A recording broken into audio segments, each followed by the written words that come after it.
LGBTQ sex education, including knowledge, eliminating discrimination. Hormones racing, nerve shot.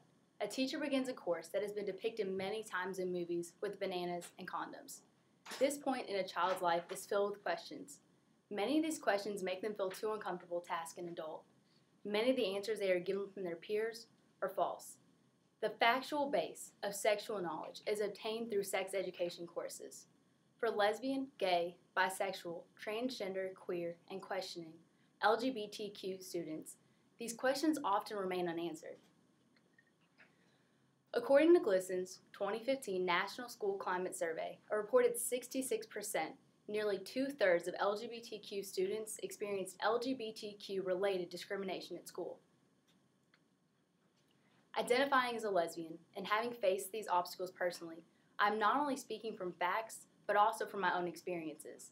These students don't wish to draw more attention to themselves by asking questions specific to their sexual identification, following a heterosexual-focused sex education course.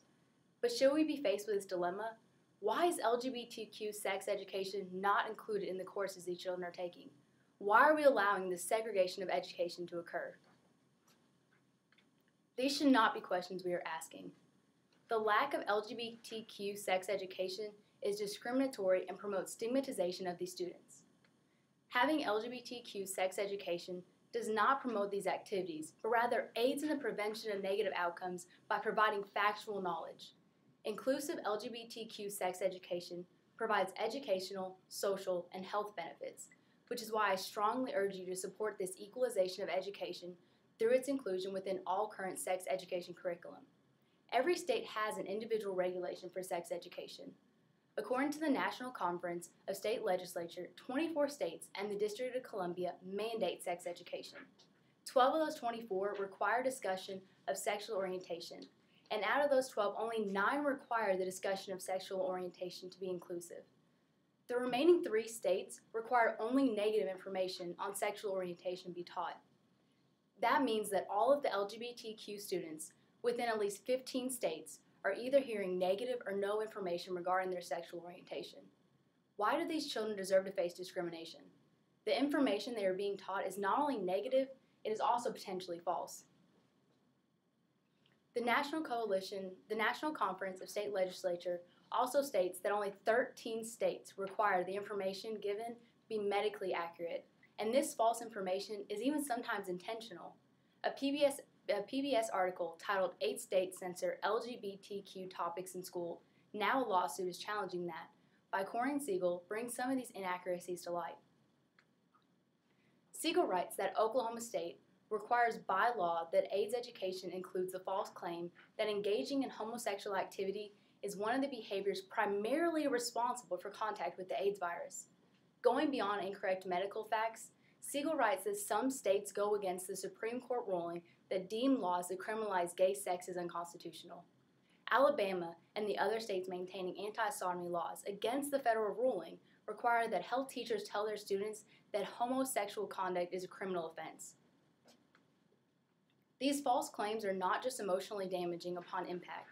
This stigmatization fuels discrimination and increases the already elevated risk LGBTQ students face for bullying and violence at school.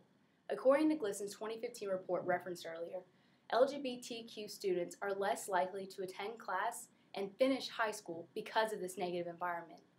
Stretching outside of school, the stress on these students leads to an increased risk for depression, substance use, and sexual behaviors. Unarmed with applicable sex education, these sexual behaviors place them at risk for HIV and other sexually transmitted diseases. Our submission is allowing this unjust system to continue. We're allowing these children to be discriminated against.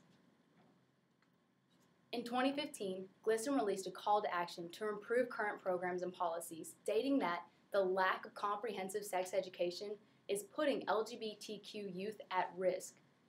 The issue has been recognized, and we need to move forward with its support.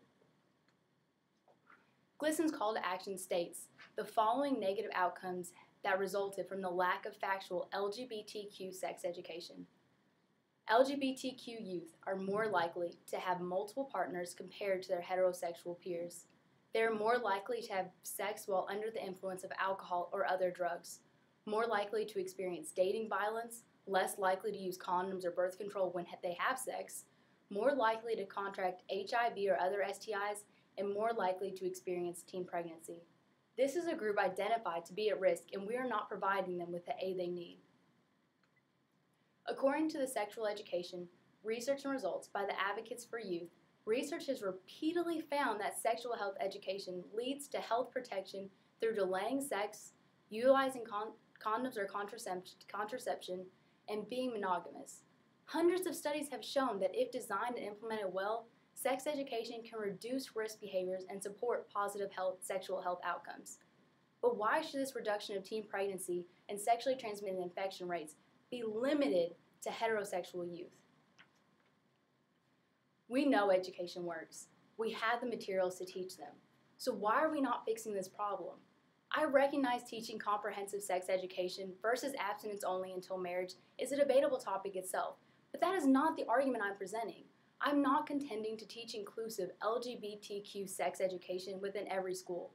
I'm encouraging you to support this equalization of education through its inclusion within all current sex education curriculums. I am encouraging you to support an educational, social, and health benefit. Stop the discrimination. Prepare these students with the knowledge they need to protect themselves. Let my questions be the last that go unanswered. Thank you very much.